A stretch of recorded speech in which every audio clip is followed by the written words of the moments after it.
Hey, what's up, folks? Um, so I been still reading through ancient Egyptian legends of the Egyptian gods, and one great thing about it, it's uh, texts and translations by E.A. Wallace Budge, and it has a um, it has a lot of different words, names of America, of the underworld, that I didn't even know. Like I've been studying the underworld in particularly in an Egyptian context for the last like few years, and I didn't even know these names. Like one of the names for, like I knew the most common ones are uh, Duat, which is also sometimes called Tuat, and maybe just called uh, DAT or TAT in the earliest, like a one syllable word in the earliest renditions. And let's see, my cat is like wigging out. But so Duat, I think that means like the hidden place. Basically the same thing that hell means a place that's hidden. I think also Patala might mean that. That's the Sanskrit word for the underworld. Um, so, well, my cat's like being weird. Anyway, so, but the other names for the underworld in the Egyptian, ancient Egyptian are Aker, which seems to be mostly, it's not clear whether Aker um like whether all these words mean exactly the same thing. Aker might be specifically associated with the um where the sun is at midnight, so vis-a-vis wherever one is situated, and because it's often uh depicted as a sphinx, like two-sided sphinx that has a head on each side, and one side is called today and the other side is called tomorrow, or sometimes it's the one side is called yesterday and the other side is called today. um I forget the Egyptian names for those, but those are like the names of the two heads. And so when like when the sun god or something is in the between those two heads, that's, I think that's at midnight, between today and tomorrow, or yesterday and today, or whatnot. Um, and then there's another name. There's also Akhet. The Akhet, uh, Aker and Akhet seem to both mean below, but I think the Akhets are the horizons, and Aker is beneath the horizon. Is like, antipodal more. So it's like deep into the underworld, whereas the Ockets might more just refer to the peripheral horizons. Although the Ocket might also refer to the underworld and altogether. Not really sure, but um, so yeah, Duat. But another common name for the underworld that I used as the name of my book is The Beautiful West, Amentet Neferet. Um, and so that clearly shows like that their relationship with the underworld was, very different from the modern Christian idea of the underworld as, just a terrible place. Um, because the modern, like, quote unquote hell, hell, Hades, in the modern Christian tradition are still the underworld. It's still the same concept with the same names.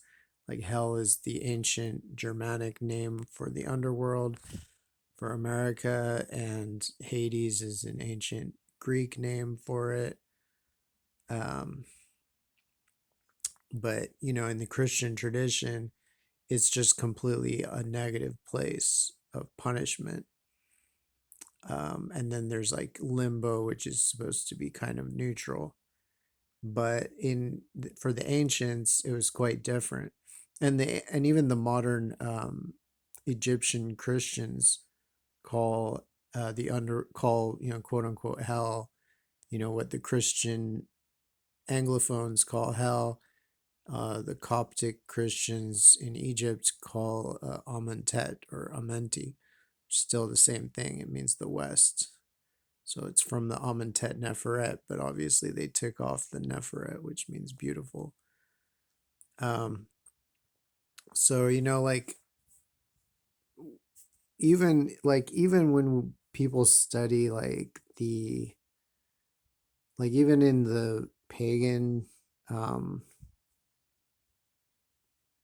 studies, and portrayals of pagan traditions, the underworld is often portrayed in modern, times as if it was just a negative thing, like this dreary place where, Hades or whatever. And of course, a lot of the traditions do have a lot of negative connotations, but in every pretty much every tradition, every nation, civilization that I can ascertain, there were both negative and positive connotations for the underworld. And that seems to have been standard. So, there were, it was often treated as a dangerous place, but it was also treated as a beautiful place and like a blessed place. And, the Greeks called it the Blessed Isles. The Greeks and Romans and just Europeans in general, they called it the Blessed Isles. Sometimes either the Blessed Isles or the Blessed Isle. It's like easy to go one or the other because it's kind of arbitrary to say whether it's America or the Americas, because the two Americas are attached to each other. So it's just basically a semantic choice whether to refer to it as islands or one island. Um, so, like, but anyway, in this book, like I was reading, another name for the underworld um, is Netter Kur, Neter Ker. And Netter Kur means the sacred place, or yeah, like the sacred land, or maybe the sacred underworld. Um, and then I just found another name for it, which is Akert, which means which is translated as the perfect place or something. Let me see. Um,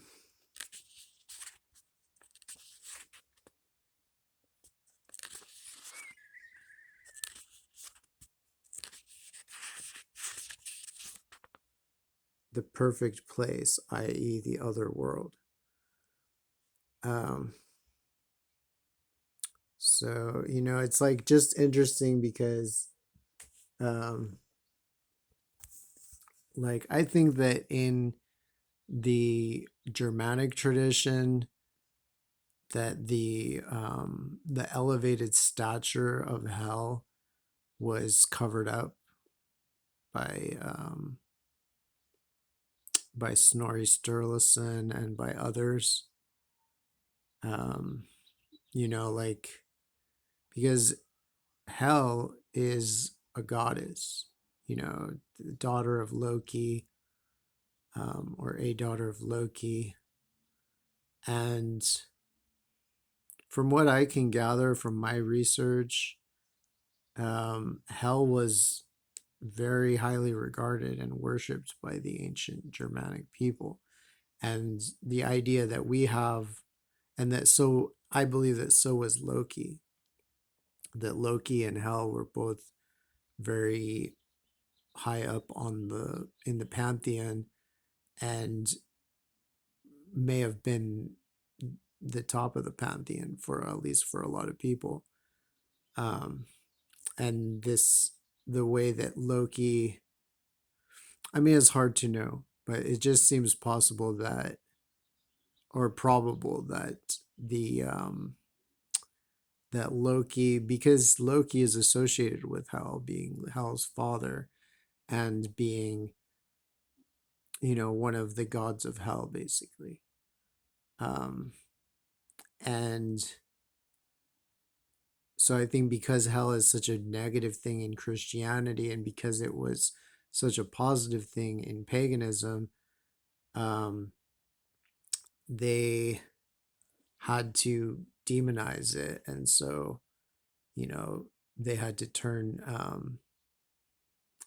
not only Hel into like a bad goddess or whatever, or a demon, but they also had to turn her father Loki into a demon.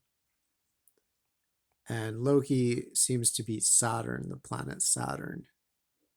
Um, but it's interesting that they still made Odin a good guy, even though Odin is basically in hell too. But it seems like they may have confused matters. Maybe Snorri Sturluson deliberately obfuscated it by, um, whenever he's referring to hell, like whenever he's referring to the part of hell that, um, Odin is in, he always calls it Valhalla. And I mean, I'm sure there's a real reason for that. Valhalla probably is a real thing. But when you look at how it's used, you can see that they're used pretty much interchangeably. Like if you read about the characteristics of Valhalla, these are all things that are also said just about hell in general. Um, so it seems clear that they're the same place, that either Valhalla is a name for hell, or that Valhalla is part of hell.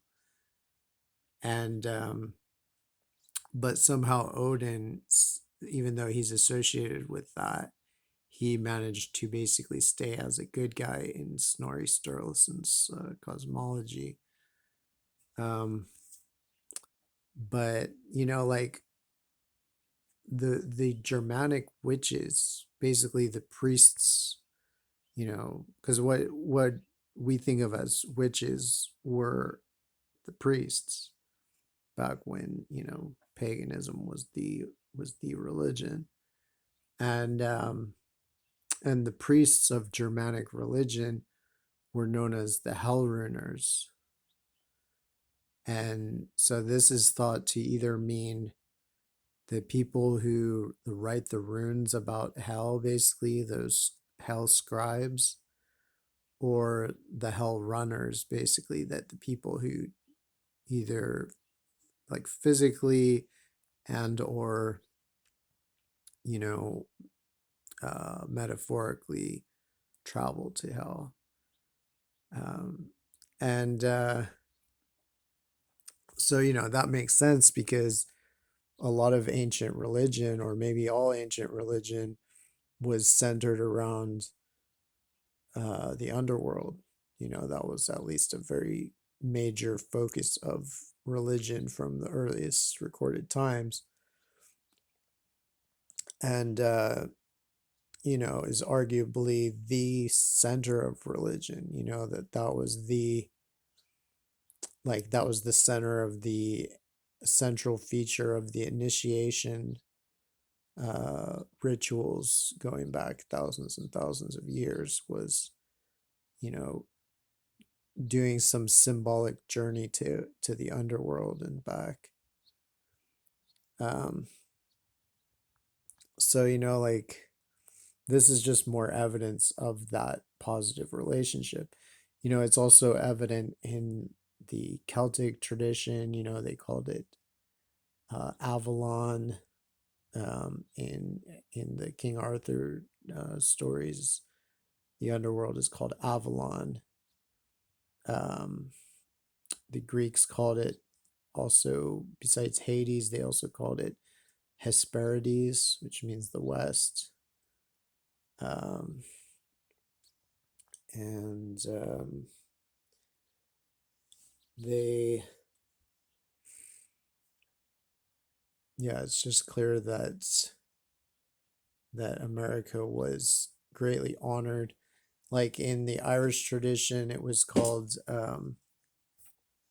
the land of youth, the land of plenty, I think. Like there's just like a whole slew of different, extremely positive names for it. Like it's basically was called the Paradise Land. Like in ancient times, anywhere in Afro-Eurasia, basically, if you refer to the Paradise Land in whatever language, that would be assumed to be referring to the underworld, because that's what was, in almost every um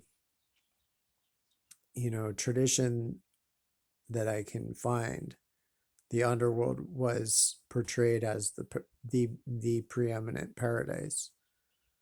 And it seems to be that it actually still is in Islam, that the Islamic paradise, um, in their cosmology, still seems to be in the underworld.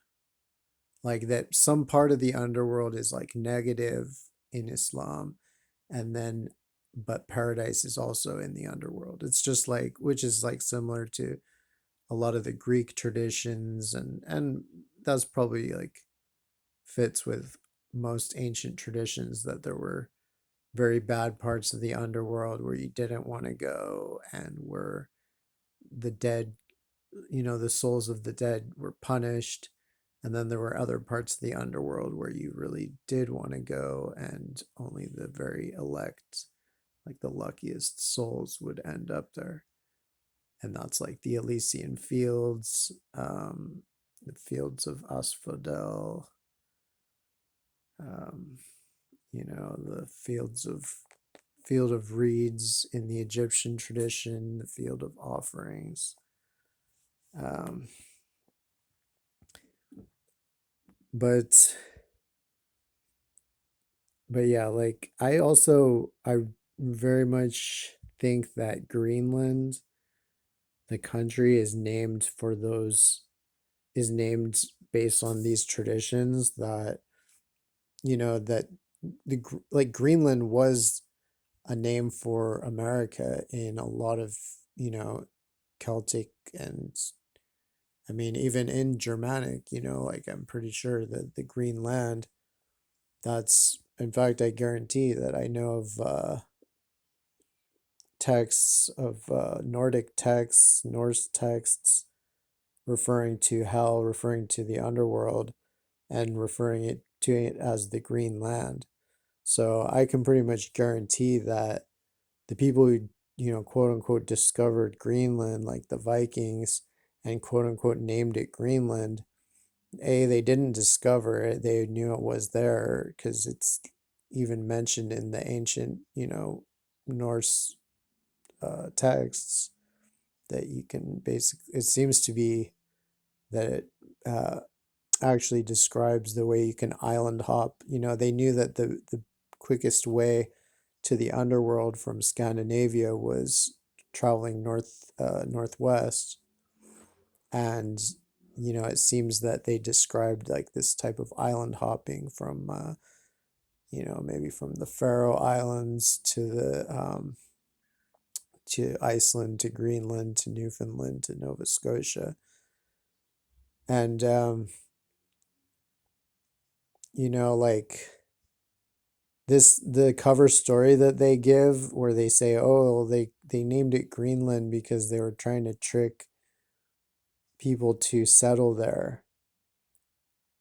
It doesn't, to me, that doesn't hold water. I know that's like universal, but when it comes to the cover-ups about ancient religion, um, you know, that's the cover-ups are extreme, and so this fits in with that. Um, like they referred to, I mean, they even named when they said that they first came to like literal, like when the Vikings first reached mainland America, um, they named it Helluland. So, which they said because it was like a cave or something, or because there were big rocks or something. But basically, it's etymologically the same word as hell, because hell means a cave. That's the meaning of it. Or it can mean, it's the same root word to mean hall, cave, hell. It's basically like